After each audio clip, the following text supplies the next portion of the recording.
16 जून 2019 को इतवार का दिन था। छुट्टी के दिन सरकारी दफातर बंद होते हैं। सिर्फ किसी इमरजेंसी की सूरत में कोई सरकारी इदारा हरकत में आता है। उस दिन भी कोई ऐसी ही इमरजेंसी थी।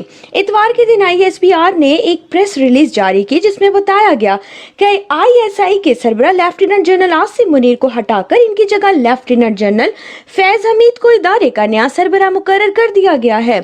आसिम मुनीर साहब ने इस ओहदे पर सिर्फ 8 माह काम किया था, इसलिए इनके अचानक ट्रांसफर ने बहुत से सवालात पैदा कर दिए थे। एक खबर तो ये थी कि आसिम मुनीर ने इस वक्त के वजीर आजम इमरान खान को इनकी अहलिया बुशरा बीबी के बारे में खबरदार किया था कि इनके इर्द गिर्द मौजूद लोग वजीर आजम के नाम पर करप्शन कर रहे हैं। लेकिन सफारती हलकों का ख्याल था कि इतवार के दिन ISI के सरबराह की तब्दीली का ताल्लुक पाक भारत ताल्लुकात से है। मई 2019 में भारत के आम इंतखाबात मुनक्किद हुए थे, जिनमें नरेंद्र मोदी दोबारा वजीर आजम बन चुके थे। जनरल कमर जावेद बाजवा ने मोदी के नेशनल सिक्योरिटी एडवर्टाइजर अजीत डोल के साथ 2017 में एक बैक चैनल खोला था, जिसमें इस वक्त के वजीर आजम शाहिद खाकान अब्बासी की तायद शामिल थी। बाजवा इस चैनल को दोबारा मुत्तहरिक करना चाहते थे, लेकिन इनके ख्याल में आसिम मुनीर इस काम के लिए मुनासिब नहीं थे। लिहाजा उन्होंने किसी न किसी तरीके से इमरान खान के जरिए इतवार का दिन आसिम मुनीर को हटाकर फैज हमीद को ISI का सरबराह बनवा दिया। फैज हमीद का ISI का सरबराह बनना मेरे लिए तशवीश का बाइस था। 2017 में जब वो DGC थे तो उन्होंने कर्नल लियाकत के जरिए मुलाकात के लिए बुलाया। ये वो दिन थे जब फैजाबाद मुआहदे के दस्तावेज पर इनके दस्तखतों पे तनाजा खड़ा हो चुका था। मुझे खदशा था कि मौसूफ कोई रोक टोक लगाएंगे, लिहाजा मुलाकात से माजरत कर ली। कुछ दीगर जराए से इनकी नाराजगी मुझ तक पहुंचती रही। एक दिन किसी डिनर में उन्होंने मेरे साथ इत्तफाकिया मुलाकात का बंदोबस्त किया और मुस्कुरा कर कहा कि आप अपना एंटी एस्टेब्लिशमेंट बयानिया जारी रखें, लेकिन हमारे साथ दोस्ती में हर्ज नहीं। इस जुमले ने मुझे मजीद मोहतात कर दिया। मैं किसी शौक या फैशन की वजह से एस्टेब्लिशमेंट पर तनकीद नहीं करता, बल्कि कुछ वजूहात के बाइस तनकीद करता हूँ। चंद ही दिन गुजरे थे कि मैंने पार्लियामेंट हाउस में आसिफ अली जरदारी का इंटरव्यू किया। ये इंटरव्यू नशर होना शुरू हुआ था कि दबाव डालकर बंद करा दिया गया। BBC और जजीरा समेत कई गैर मुल्की ज़राए इब्लाग मुझसे पूछने लगे ये क्या हुआ है। वफाकी वजारत इत्तलात और पैमरा ने ये कह दिया कि उन्हें कुछ मालूम नहीं।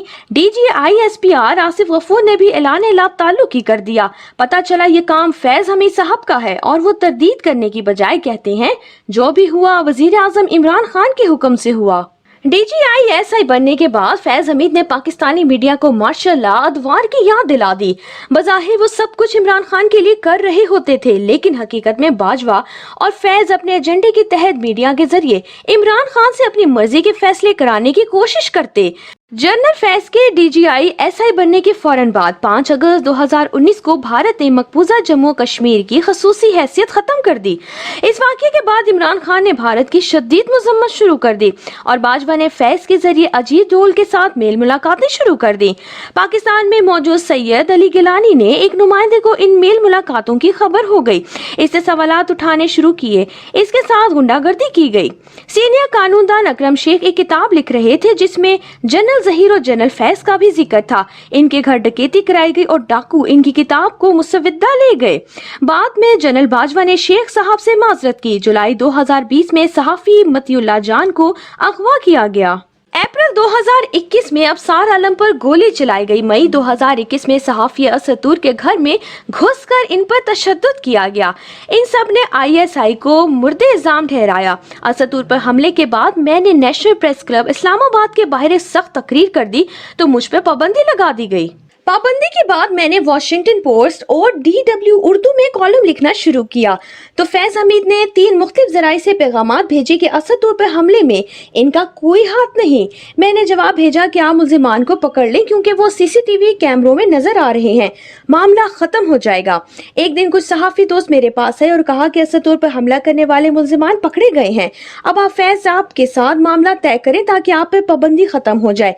सहाफी दोस्तों ने जनरल फैज से मुलाकात पे इसरार किया। मैंने कहा कि मेरी तो किसी से कोई जाती लड़ाई नहीं। अगर असद तौर पर हमला करने वालों की गिरफ्तारी का ऐलान कर दिया जाए तो मैं फैज से माजरत कर लूंगा। मुझे कहा गया कि मुल्जिमान की गिरफ्तारी का कल ऐलान हो जाएगा। ये दोस्त मुझे फैज साहब के पास ले गए। जब मैंने पूछा कि असद तौर पर हमला करने वाले मुल्जिमान कहाँ हैं तो ISI के सरबराह आय बायशाएं करने लगे। इनका ख्याल था कि हम माफी तलाफी के लिए आए हैं। जब हमने मुल्जिमान मांगने शुरू किए तो कहा गया शाम तक प्रेस कॉन्फ्रेंस हो जाएगी।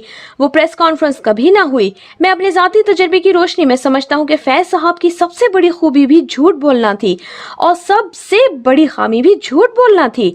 उन्होंने बलोचिस्तान के एक सेनेटर के कपड़ों में खुफिया कैमरा छुपा कर इसे बुशरा बीबी के साथ मुलाकात के लिए बनीगाला भेजा और साथ में भारी रकम दी ताकि बुशरा बीबी को रकम देने की वीडियो बन जाए। सेनेटर साहब बुशरा बीबी के पास ना पहुंच सके, लिहाजा खातूने अव्वल को काबू करने के लिए फैज ने अपने एक मातहत रहमत को जाली पीर बनाया। फिर पीर साहब बुशरा बीबी तक पहुंच गए। आजकल खबरें गर्म है कि फैज साहब का बुशरा बीबी पर बहुत असर था। इमरान खान कहते हैं कि फैज की खिलाफ वर्जी फौज का अंदरूनी मामला है। मामला अंदरूनी जरूर है लेकिन बड़ा गंभीर है। खान साहब फैज का दिफा ही ना करें तो बेहतर है, क्योंकि फैज के मुतासरीन की एक बड़ी तादाद इनके इर्द गिर्द मौजूद है। जब फैज के पास ताकत और इख्तियार था तो अंजुमने मुहिब्बान फैज में चारों सूबों के सियासतदान शामिल थे। एक बलोच सियासतदान को इस्लामाबाद में आलिशान घर का फैज भी मिला। अब मुहिब्बान फैज की जगह अंजुमने मुतासरीन फैज ने ले ली है, जिसमें मुल्क के सदर और वजीर आजम से लेकर चीफ जस्टिस और आर्मी चीफ भी शामिल हैं। फैज ने इन सब के खिलाफ झूठ बोला। फैज के एहतसाब का मकसद सिर्फ उन्हें सजा दिलवाना नहीं बल्कि पाकिस्तान में झूठ के राज का खात्मा होना चाहिए। जो कुछ फैज करते रहे, क्या इनकी गिरफ्तारी के बाद वो सब बंद हो गया है? अंजुमने मुतासरीन फैज को चाहिए कि वो सब कुछ बंद कर दें जिसके जरिए फैज ने पाकिस्तान को नुकसान पहुंचाया।